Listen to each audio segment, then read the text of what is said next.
마태복음 24장 36절부터 39절까지 말씀. 그러나 그날과 그때는 아무도 모르나니 하늘의 천사들도 아들도 모르고 오직 아버지만 아시느니라. 노아의 때와 같이 인자의 임함도 그러하리라. 홍수 전에 노아가 방주에 들어가던 날까지 사람들이 먹고 마시고 장가들고 시집가고 있으면서 홍수가 나서 그들을 다 멸하기까지 깨닫지 못하였으니 인자의 임함도 이와 같으리라. 이렇게 되어 있습니다. 결혼이라고 그러는 것은, 결혼은 우리가 결혼식장에서 주례사에도 우리가 이야기했던 것처럼 결혼은 하나의 그 죽음과도 같습니다. 그리고 결혼은 무덤에 들어가는 것과도 같은 그런, 왜냐하면 결박당하는 거잖아요. 남편에게 결박당하고 이제 자유에서 이제 벗어나서 자유에서 벗어나는 게 아니지, 자유에서 이제 율법으로 묶이는 거죠. 그러니까 남편에게 묶이는 거고 아내에게 묶이는 이제 그런 무덤으로 들어가는 것이 바로 결혼 생활입니다. 결혼 생활에 들어가게 되면 이제 묶였으니까 자기가 죽은 거죠. 그 무덤 안에 들어간 거니까, 죽은 거니까 거기에서 풀어줄 수 있는 사람은 자기가 스스로 풀어나가기가 어렵고 주변의 사람들이 다 도와주어야 이게 풀려 나가는 거죠. 그러니까 그 죽음이라는 무덤에서 벗어날 수 있게 하는 것은 주변 사람들이 다 도와줘야 되는 거예요. 시아버지도 도와주고 시어머니도 도와주고 친정엄마도 도와주고 친정아빠도 도와주고 또 친구들도 도와주고 또 성도들도 같이 도와주고 이렇게 다 도와줌으로써 거기 이제 부활시키는 겁니다. 그 결혼 생활이 이렇게 아름다운 게 결혼 생활이구나 라는 것을 알려주는 거죠. 그러니까 무덤에 우리는 이제 죽어서 들어가는데 진짜 결혼 생활을 이제 누리게 되면 행복을 이제 찾게 되는 거죠. 그래서 제가 이 성경을 이렇게 보면서 3대 무덤 인생이 있다 이렇게 보여져요. 3대 무덤 인생이 있다. 그런가 하면 3대 부활 인생이 있다. 이것이 3대 천국의 생활의 인생이다. 뭐 이렇게 볼 수 있어요. 이게 3대를 이렇게 왜 잡냐면, 첫 번째는 태어남입니다. 태어남. 엄마의 뱃속에서 태어나는 거. 이것이 엄마의 뱃속이라는 그 무덤에서 우리가 태어나는, 부활하는 거죠. 그러니까 엄마의 뱃속에서 그대로 있으면 우리가 죽은 자인 것 같으나, 우리가 무덤에서 그 엄마의 뱃속에서 나오는 순간 출생한다고 하죠. 그때 사람들이 어때요? 아이가 이렇게 나올 때, 아기가 태어날 때 생일을 맞이하죠. 첫 번째 생일을 맞이하는 거죠. 태어나는 거잖아요. 그러면 막 기뻐요, 안 기뻐해요? 사람들이 막 기뻐하죠. 아기 태어나면 막 슬퍼해요. 사람들이 가가지고 막 울고 그래요. 막 슬퍼해서 너 왜 태어났니? 너 왜 태어났니? 막 그래요? 그런 거 아니잖아. 애가 태어나면 막 기뻐한다고. 왜 기뻐해요? 왜 기뻐하는 거예요? 왜 기뻐하는지도 모르고 그냥 막 기뻐했어요? 그거 아니죠. 무덤에서 부활했기 때문입니다. 엄마 뱃속에서 그대로 있었으면 네가 큰일 날 뻔했는데 여기서 나왔구나. 이 세상에 부활해서 나왔구나. 살아보려고 한번 나왔구나. 이렇게 이제 생각을 하게 되니까 기뻐서 막 축하해 주죠. 그러니까 부활에 대한 축하입니다. 그러니까 그 엄마의 뱃속이라는 무덤에서 부활했다, 이런 축하예요. 그런가 하면 이제 한참 살다가 청년기를 맞이해서 남자 여자를 만나요. 그러니까 자기가 여러 여자도 만날 수 있고 여러 남자도 만날 수 있는데 그냥 딱 묶여버리겠다는 거예요. 그래서 아예 결혼이라는 무덤으로 확 들어가 버리는 겁니다. 그래서 무덤 안에 들어갔는데 거기에서 이제 진짜 결혼 생활의 아름다움을 발견하는 거예요. 성경을 이제 통해서, 성경이 다 결혼에 대한 이야기는, 예수님이 신랑이고 우리가 신부니까 결혼에 대한 이야기란 말이에요. 그래서 여기에서 이 결혼이라는 것이 이런 묶이는 게 아니라 여기서 뭔가 행복이라는 게 있구나. 진짜 결혼 생활에 대한 진짜 행복이 있구나. 남들이 경험하지 못한 어떤 진짜 행복, 진짜 기쁨이 이 안에서 있구나라는 걸 발견하게 될 때 결혼이라는 무덤에서 벗어나게 되는 거죠. 이게 결혼이 이제 부활이 되는 거예요. 결혼 생활이 되는 거죠. 그래서 이거 결혼 생활을, 결혼식에는 우리가 막 손잡고 들어가든 혼자 들어가든 결혼식장 안에는 무덤으로 들어가는 거예요. 그런데 이제 결혼 생활을 하는 것은 무덤에서 벗어나, 결혼식이 끝나잖아요. 이제 무덤에서 벗어나서 이제는 부활의 생활을 하는 것이 결혼 생활이 되어야 된다, 이 말입니다. 그러니까 무덤의 생활이 아니라 부활의 생활을 하는 것이 결혼 생활이다, 그 말이에요. 이러다가 이제 우리가 살다가 노년이 돼서 나중에 마지막에 이제 죽으면요, 진짜 무덤 갑니다. 진짜 무덤 가면 거기서 끝나는 게 아니라 그 무덤에서 부활하는 거죠. 그 무덤에서 부활할 때 이제 진짜 부활하게 되는 거죠. 그때는 부활의 생활이 아니라 천국의 생활을 하게 되는 거죠.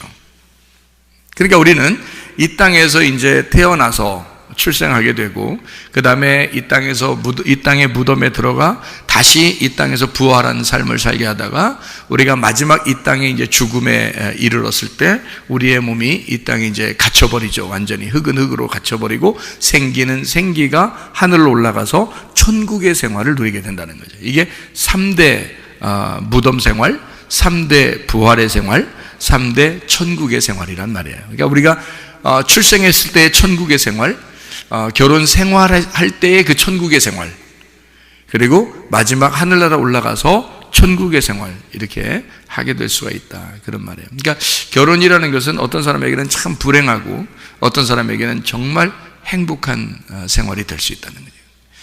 그래서 결혼은 해도 되고 안 해도 되고가 아니라 꼭 해야지만이 이 성경을 이해할 수가 있다.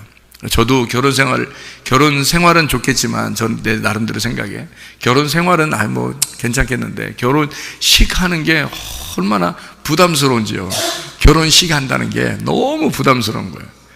왜냐면 미안하잖아. 사람들 나 때문에 다 오라고 해야 되고 미안하잖아요. 그거 뭐 밥 한 끼 먹이고 이렇게 보낸다는 게, 그리고 또 돈도 다 걷잖아요. 오늘 미안해요. 막 돈도 그러니까 뺏는 것 같죠. 그리고 밥 한 끼 먹여서 이렇게 보내죠. 또 사람들 다 모이라고 그러죠. 거기다가 사람들 다 모였는데, 사람들 다 모였을 때 막 그 앞에서 이렇게 뭐 외성적인 사람은, 성격이 외성적인 사람은 막 그걸 즐기는 사람도 있겠지만, 우리 같이 이제 내성적인 사람들은 있잖아요. 부끄럽잖아요. 사람들이 다 쳐다보는데 자기들이 주인공이야. 그거 어떻게 해? 막 부끄럽다고, 막 미안하고 부끄럽고 막 창피하고 막 이런다고요. 그러니까 결혼 생활, 그러니까 결혼식 안 하고 결혼 생활 다 그냥 들어갔으면 좋겠어요. 그냥 결혼식 안 하고 그냥 혼인신고만 하고, 자기들끼리 혼인신고, 자기들끼리 하는 거니까 부끄럽지 않잖아요. 그러니까 혼인신고하고 그냥 결혼 생활 했으면 좋겠다, 이런 생각도 해본 적이 있어요. 근데 오늘날 하나님 앞에 기도하는데, 하나님이 땅에서 네가 매이면 하늘에서도 매이는 거고, 땅에서 풀리면 하늘에서도 풀리는 거야, 그런 응답을 주셨어요. 그때가 이제 어느 때냐면 제가 결혼하기 바로 전에 그걸 주셨어요. 저는 막 결혼에 대해서 부담스러워하고 있는데 하나님이 그 응답을 주신 거예요. 분명하게 주셨어요. 그래서 제가 깜짝 놀랐어요. 그래서 그게 뭐냐 했더니, 뭐냐면 결혼을 안 해도 되죠. 사랑하니까. 결혼이라는 건 사랑에 대한 증표니까, 뭐 사랑하니까 그냥 같이 산다, 뭐 괜찮잖아요. 그럴 수 있어요. 그런데 사람들에게 보여주는 거하고 안 보여주는 거하고는 어떤 차이가 있냐면, 땅에서 묶이고 땅에서 풀리고, 이것을 사람들에게 보여줌으로써 공신력을 갖는다는 거죠. 그러니까 공식적이 되는 거란 말이에요. 그러니까 사람들에게 인정을 받는 그 공식적인 확인이 없이는 하늘나라에서도 그게 확인이 안 되는 것이다, 이렇게 되는 거죠. 그러니까 땅에서, 교회에서 이제 집사님 되잖아요. 교회에서 목사님 되잖아요. 그러면 하늘나라에서도 집사님을 집사님으로 여깁니다. 하늘나라에서도요. 목사님을 목사님으로 여겨요. 그러니까 물론 이제 우리의 목자 되신 분은 예수님이시죠. 하늘나라 올라가면 우리들은 이제 다 새끼 목자들이 새끼 목자. 진짜 목자님은 이제 예수님이고 우리는 다 새끼 목자예요. 근데 그런데 이제 내가 이제 주님을 만났다. 땅에서 사는 동안에 하늘나라 올라가기 전에, 올라가면 다 똑같아지죠. 근데 올라가기 전에 이제 주님을 만났다 그러면 주님이 나한테 뭐라고 하겠어요? 최사무엘 목사야, 그런단 말이에요. 그러니까 왜냐면 목사로 인정을 하는 거죠. 어떤 집사님은 이제 주님이 중간에 만났다 그러면 뭐 누구누구 집사야, 이렇게 말한단 말이에요. 왜? 교회에서 그렇게 인정했기 때문입니다. 교회에서 그렇게 인정한 것이면 하늘나라에서도 그렇게 인정한다는 거죠. 그게 확 들어오는데요. 야, 이런 거였구나. 그래서 내가 부끄럽지만, 내가 창피스럽지만, 내가 미안하지만 결혼식을 해야 되는 거구나. 그래서 결혼식 진짜 신랑 신부 여기 와 있지만은 어때요? 막 좀 그런 기분이 좀 들기도 하죠. 좀 이렇게 부끄럽기도 하고, 다른 사람들 앞에서 막 이목이 이렇게 집중되니까 그런 마음이 들잖아요. 아, 빨리 시간이 지났으면 좋겠다. 막, 그렇게 마음을 가져요. 그래서 주례 이제 끝나고 나서, 야, 다 끝났다. 다 끝났다. 좀만 참아라. 사진 한번 다 찍으면 끝난다. 좀만 참어. 네, 이렇게 얘기를 해줄 정도로 그게 부담스러운 시간이란 말이에요. 신랑 신부한테는. 특별히 겨울 이런 때는 춥고요. 신부가 뭐 벌벌벌벌 떠는 사람도 있어요. 그런 건데, 근데 하나님은 이 땅에서 너희들이 부끄럽고 어렵지만 그것을 그렇게 인정받지 못하면 하늘나라에서도 인정할 수가 없단다. 그 말입니다. 그러니까 여러분, 우리는 난 하나님만 잘 믿으면 돼. 뭐 사람들한테는 어떻게 해도 난 하나님만 잘 믿으면 돼. 그거 다 가짜예요. 다 거짓말이라고. 하나님은 하나님과 사람 앞에 은총과 귀중히 여김 받기를 원하시고 하나님과 사람들에게 모두 다 잘해주기를 원하시는 거예요. 그러니까 여러분이 사람에게도 믿을 만한, 신뢰할 만한 사람이 돼야 되고 하나님에게도 그 믿음이 있는 사람, 신뢰할 만한 사람이 돼야 되는 것입니다. 그러니까 땅과 하늘이 하나예요. 우리는 땅과 하늘이 분리가 된 것처럼 여기지만 사실은 하나죠. 남편과 아내가 여자는 땅이고 남자는 하늘과 같은데, 그런데 둘이 땅과 하늘이 하나가 되는 날이 결혼식이에요. 예수님은 하늘이고 나는 땅이거든요. 그런데 그 땅과 하늘이, 그 주님과 내가 하나가 되는 날, 그게 어린 양의 혼인잔치고 그게 결혼식이에요. 그러니까 이 땅에서 내가 예수를 믿는 그 인정이 없으면, 그것을 그 신뢰함이 없으면 내가 하늘나라에서도 인정받지 못한다는 거죠. 그래서 이 땅에서 예수를 믿어야 된다는 거예요. 이 땅에서 예수 믿는 것이 하늘에서 믿는 것이 되는 거란 거죠.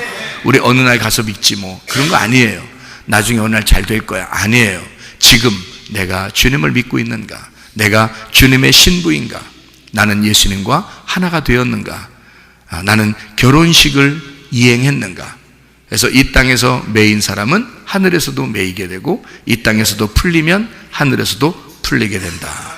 그래서 여러분이 이 땅, 이 생활을 무시하지 말고 계속 이 땅에 사는 동안에 하나님과 사람 앞에 인정받고 은총과 귀중히 여김 받는 그런 사람들이 되셔야 합니다. 아무도 모른다 그랬어요. 예수님 오시는 거, 재림하시는 거 아무도 모른다, 뭐 이런 얘기를 여기다 했어요. 누구누구 모른다 그래요? 천사도 모르고 아들도 모르고 아버지만 아시느니라 그랬거든요.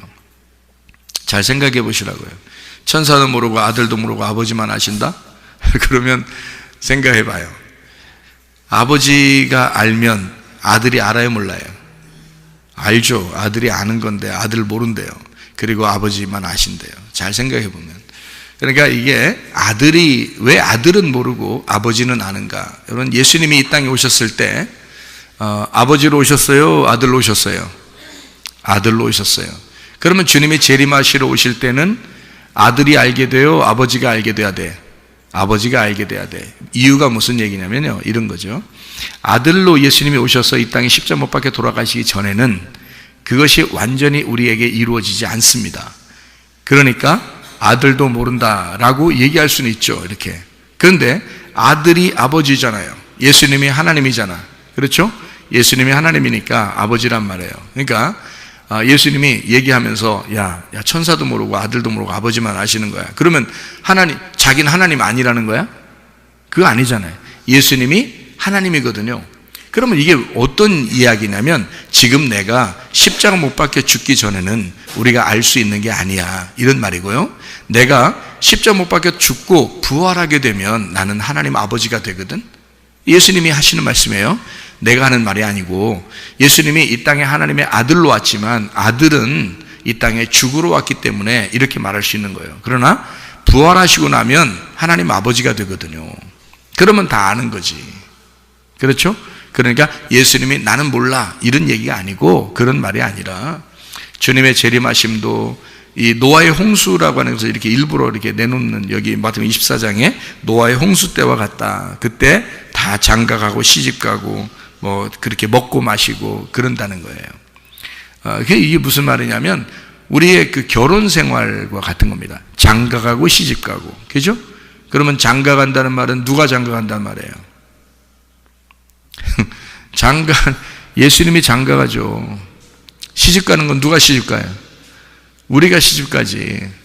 우리는 시집가는 거고 예수님은 장가가는 거고, 그죠? 장가가고 시집가고 다 먹고 마시고 다 뭘 얘기하는 거예요? 어린 양의 혼인잔치를 말하는 거야. 그러니까 결혼잔치를 말하는 거예요. 결혼잔치는 언제 있다고? 아기 때 있다고, 노년 때 있다고, 청년기 때 있다고. 청년기 때 있다고. 그래서 이것은 우리의 인생의 광야 생활과 같다, 그 말이에요. 우리의 인생의 광야 생활 같은 우리의 지금의 생활 가운데 너희들이 먹고 마시고 그리고 시집가고 장가간다. 자, 누가 책임지겠다는 거예요? 광야 생활은? 광야 생활, 애굽에 있었던 이스라엘 백성들이 광야로 나올 때 광야에서 뭐 하는 게 있었어요, 없었어요? 아무것도 없었어요. 다 하나님이 먹이시고 입히시고 하나님이 다 하셨습니다. 하나님의 섬김이 있는 것이다. 우리가 사는 것은 다 하나님의 섬김이 있는 것이다. 자, 신랑과 신부가 있어요. 누가 먹여 살려야 돼요? 아직도 구분이 안 돼요? 요즘 시대가 여자들이 하도 많이 일하니까 아직도 구분이 안 돼? 신랑과 신부가 있어. 누가 먹여 살려야 돼? 신랑이 먹여 살려야 돼요. 왜? 자, 봐요. 애굽에 있었던 이스라엘 백성들을 끌어내서 광야로 데리고 나왔어요. 광야로 데려나와서 우리 보고 일하라고 했어요? 그냥 먹고만 있으라고 했어요? 먹고만 있으라고 그러죠. 누가 다 먹이는 거야? 신랑 되신 하나님이 다 먹이겠다는 거야. 하나님이 신랑 되신 아버지가 우리를 다 먹이겠다는 거예요. 그러니까 신랑이 다 먹이는 거야. 그게 광야 생활이에요. 그게 어디냐면 청년기. 청년기 때 지금 결혼 생활이란 말이에요. 그러니까 남자들은 누구를 성경에서 상징적으로 말하고 있는 거예요? 신랑 대신 예수님을 상징적으로 말하는 거죠. 그렇죠? 신부는요, 그러니까 교회인 신부, 여자를 얘기할 때 신부인 교회를 얘기하는 거죠. 그러니까 우리들은 신부와 같아요. 주님을 따라가는 자이고 우리를 책임지시는 분은 신랑 대신 예수님이라는 거죠. 그죠? 그걸 그대로 나타내주고 생활해 보라고, 너희들이 힘들겠지만 한번 그렇게 생활해 보라고 우리에게 하라고, 일부러 한번 해봐 땅에서. 그게 결혼식이라고요. 그래서 너희들이 서로 전혀 다른 곳에서 와서 만났지만 둘이 하나라고 그래. 이거를 부부라고 그러고 이걸 결혼이라고 그래. 자, 얼마나 서로 다르게 만났냐면 하나는 땅이고 하나는 하늘이야. 그러니까 예수님은 하늘에서 오셨고 우리는 땅에서 왔어요. 하늘과 땅이 만나서 결혼하는 거야. 그래서 둘이 하나래. 이렇게 하나가 된 거예요. 근데 그 하늘에 계신 하나님이 우리 땅에 있는 나를 책임지겠다는 거예요. 그게 신랑과 신부의 관계란 말이에요. 이걸 이제 지금은 상황들이 다 다르지만 그거를 설명해 준단 말이에요. 그러니까 노아 홍수가 있죠. 먹고 마시고 장가들고 시집가고 그 얘기가 있죠. 그리고 그날은 아무도 모른다 그러죠. 여러분, 주님께서 우리에게 임하시는 날, 그게 첫 번째 재림이신데요. 하늘나라에 우리가 올라갈 때도 주님을 만나겠지만, 실질적인 주님을 만나겠지만, 지금도 하나님의 성령을, 예수님의 영을 우리가 만나게 되죠. 예수님의 영이 우리한테 들어오죠. 그러면 예수님의 영이 우리한테 들어오면 그거를 뭐라 그러면 어린 양의 혼인잔치, 결혼한다 그 말이에요. 예수님이 나의 신랑 돼서 내 속에 들어와 나와 결혼하신다. 그러면 누가 책임지겠다는 거예요? 내가 내 인생 책임지는 거예요? 하나님의 성령이 나를 책임지겠다는 거예요? 하나님의 성령이 나를 책임지겠다는 거예요. 그게 신랑 되신 예수님이란 말이에요. 이해가 되시죠? 이걸 결혼이라 그런다고. 그거를 보여달라고, 보여주라고 결혼식을 하는 거예요. 얘기해요. 그러니까 여기서 아들도 모르고 천사도 모르고, 그러니까 예수님도 모른대. 아무도 모른대. 예수님 오시는 거. 왜 몰라요? 예수님이 하나님인데 왜 모르겠어? 그러니까 아버지만 아신다. 이렇게 말하는 것은 왜 그러냐면 이런 거예요. 처음에 창세기 2장에 보면요, 아담이 있는데 아담의 갈비뼈로 하와를 만듭니다. 그런데 내 뼈 중에 뼈요, 내 살 중에 살이라고 얘기하죠, 그죠? 그렇게 얘기하죠. 그러면서 그 하와하고 아담하고 둘이, 아담은 또 하나의 자기를 만들어낸 거예요. 아담을 만들어낸 거죠. 그러니까 아담이 아담을 만들었는데 그걸 이름을 하와라 이렇게 부른 거예요. 하와는 생명, 호흡이라는 얘기고 숨이라는 얘기니까 아담의 숨이라는 얘기예요. 자, 아내는 남편의 뭐라고? 남편의 숨이라고, 남편의 호흡이란 말이에요. 그러니까 아내 없이 남편이 숨을 쉴 수 있다 없다? 숨을 쉴 수가 없다. 남편은 아내가 그걸 하와라 부른 거예요. 그러니까 아담과 하와를 괜히 그냥 하와 이렇게 말한 게 아니에요, 성경에서. 그러니까 아담으로부터 하와가 나왔고 하와는 또 하나의 아담인 거예요. 그러니까 아담은 그 속에서 자기의 뼈요 자기의 살인 진짜 아담이 밖으로 나와서 자기에게 보여진 것입니다. 이 땅에서 여기죠? 자기에게 보여진 거예요. 그러니까 그 주님도 우리를 그렇게 생각하시는 거야. 주님도 우리 신부인 교회를 자기의 진짜 호흡이라고 생각하는 거죠. 그러니까 우리를 통해서 예수님은 숨을 쉬는 거예요. 그러니까 신랑과 신부 중에서 신랑은 신부를 보면서 숨을 쉬는 거죠. 이게 숨을 쉬는 거지. 신부 없이는 뭐 숨도 못 쉬는 거야. 그게 결혼이라고 하는 거예요. 아름다운 거죠. 그러니까 이걸 뭐라 하냐면 둘이 하나인 거야. 그러니까 원래부터 하나인 거예요. 하나님은 원래 이걸 신랑 되신 예수님과 신부인 교회를 갖다가 이거를 갖다가 만들어서 그 속에서 나온 하나를 이게 만들어낸 거거든요.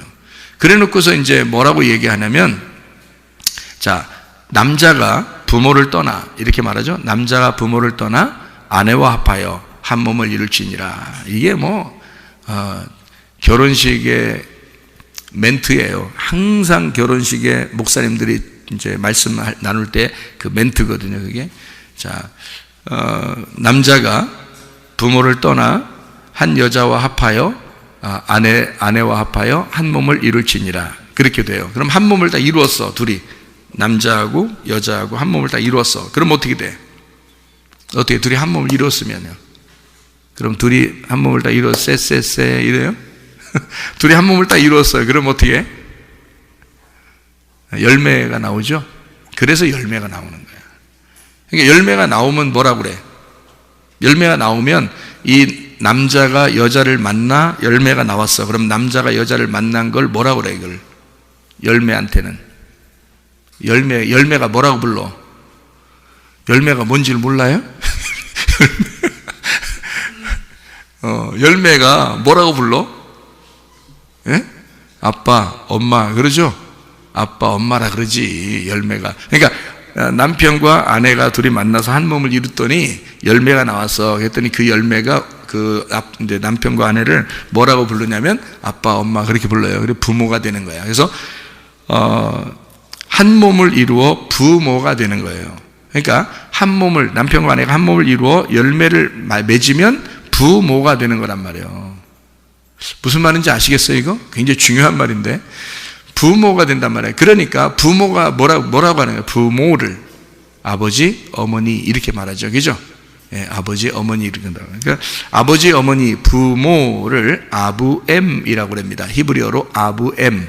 이 말은 뭐냐면 성전의 말씀이라고 말하는 겁니다. 하나님의 성전에, 하나님의 집에 있는 말씀, 이게 아부엠이에요. 그러니까 부모를 공경하라는 말은 이 말도 같아요.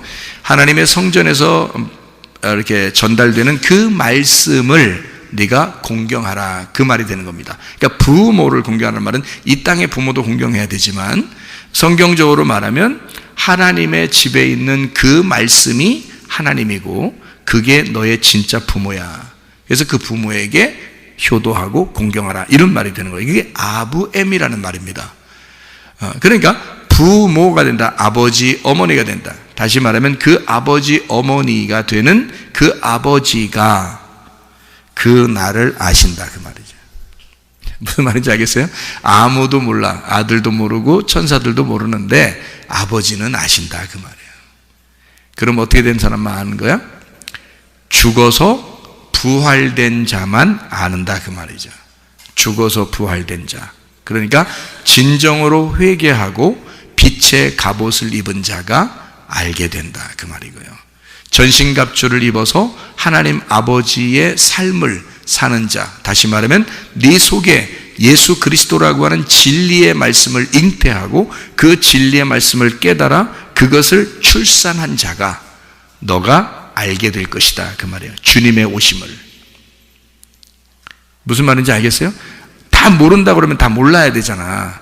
그런데 아버지는 아신다잖아. 그러니까 아버지가 되면 알잖아, 그죠? 그러니까 예수님이 어떻게 됐어? 아들로 죽고 부활해서 아버지가 되셨죠. 이해가 돼요? 그러니까 아버지가 되실 때는 안다, 그 말이죠. 데살로니가전서 5장 1절부터 10절까지 말씀인데 그거 한번 읽어보고 마치도록 할게요. 데살로니가전서 5장 1절부터 10절까지 말씀인데 여기에 제가 2절하고 읽을게요. 주의 날이 밤에 도둑같이 이를 줄을 너희 자신이 자세히 알기 때문이라. 그들이 평안하다 안전하다 할 그때에 임신한 여자에게 해산의 고통이 이름과 같이 멸망이 갑자기 그들에게 이르리니 결코 피하지 못하리라. 형제들아, 너희는 어둠에 있지 아니하매 그날이 도둑같이 너희에게 임하지 못하리니, 이랬죠. 5절에 보니까 너희는 다 빛의 아들이요 낮의 아들이라. 우리가 밤이나 어둠에 속하지 아니하니 그러므로 우리는 다른 이들과 같이 자지 말고 오직 깨어 정신을 차려라, 이렇게 이야기했습니다. 무슨 말이냐면 우리한테는 도둑같이 임하지 않는데요. 왜요? 아버지가 되는 자, 다시 말하면 말씀을 잉태하고 말씀을 출산한 자, 모든 사람에게는, 그러니까 어영부영하다가 자는 자가 되면, 영적으로 자는 자가 되면 어영부영하다 주님 언제 오실지 몰라, 나 언제 멸망할지 몰라, 언제 심판받을지 몰라, 언제 예수님 재림하실지 몰라, 어떡하지? 이런단 말이에요. 그래서 우리가 몇 월 며칠 몇 시에 예수님 오신다 이런 말이 아니야. 그런 말이 아니라 하나님 말씀이 우리에게 떨어지는, 하나님 말씀이 우리 속에서 잉태가 되고 출산하는, 하나님을 만나는, 우리가 하나님을 만나는, 그러니까 우리는 임신한 여자가 해산하는 그 고통을 통해서 아이를 낳듯이 결혼하는 그 무덤에 들어가는 그 어려움을 통해서 결혼 생활이라는 아름다운 부활의 생활을 하게 되는 것처럼 우리가 그 죽음이라는 무덤에 들어가서 나중에 부활하여 천국 생활을 하게 되는 그런 것처럼 우리가 속에서 진짜 빛의 활동하게 되는 우리의 사명을 가진 삶, 그런 삶을 위해서는 먼저 고통이라는 게 따라와요. 그래서 먼저 여러분에게는 반드시 사명을 가진 자들에게는 고통이라는 게 옵니다. 그래서 그 고통 속에서, 그 무덤이라는 고통 속에서 우리를 건져내시는 그 부활이 임할 때, 그때 주님을 만나게 되는데, 그 주님을 만나게 될 때는 그 빛의 자녀들은 반드시 안다는 겁니다. 그 사실들을. 그래서 주님이 나와 함께하고 있구나, 이것을 반드시 알게 된다는 거예요. 어느 날만 주님 만나는 게 아니죠. 지금 여기서 우리가 주님 만나지 못하면 안 되죠.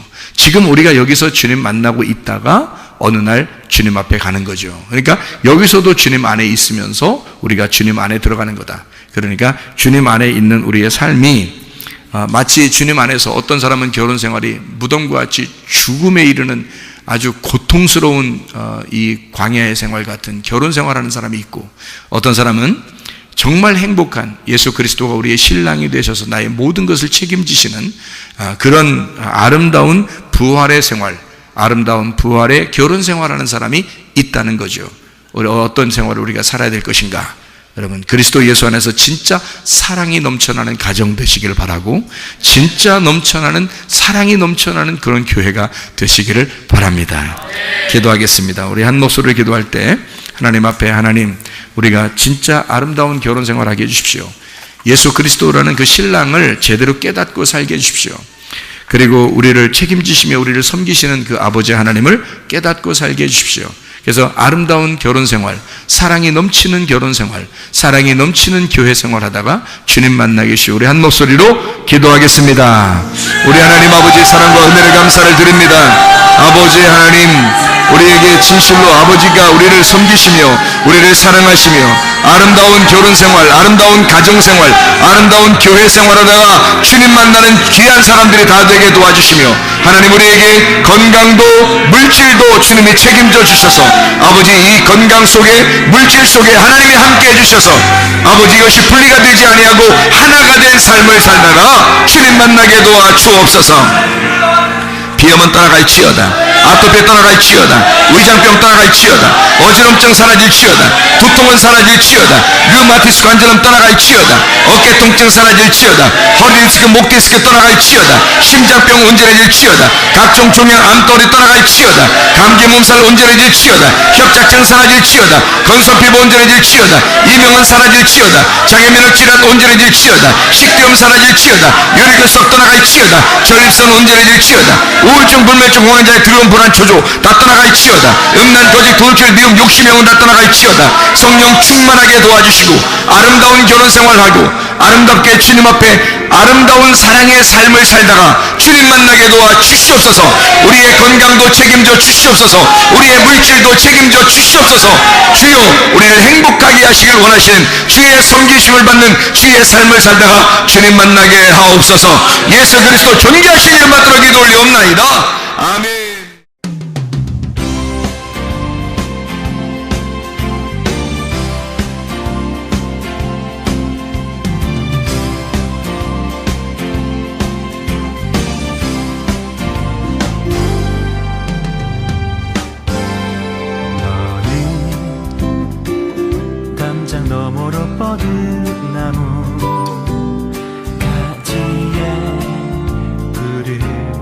열매처럼 하나님의 귀한 축복이 삶에 가득히 넘쳐날 거야. 너는 어떤 시련이 와도 능히 이겨내 발이 있어. 전능하신 하나님께서 너와 언제나 함께 하시니 너는 하나님의 사랑, 아름다운 하나님의 사랑. 나는 널 위해 내 길을 축복할 거야.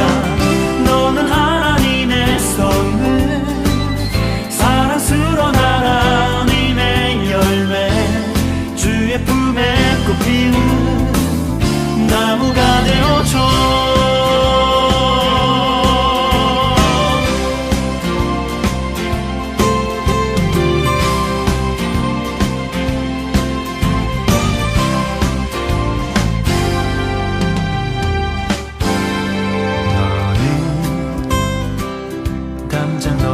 뻗은 나무 가지에 푸른 열매처럼 하나님의 귀한 축복이 삶에 가득히 넘쳐날 거야. 너는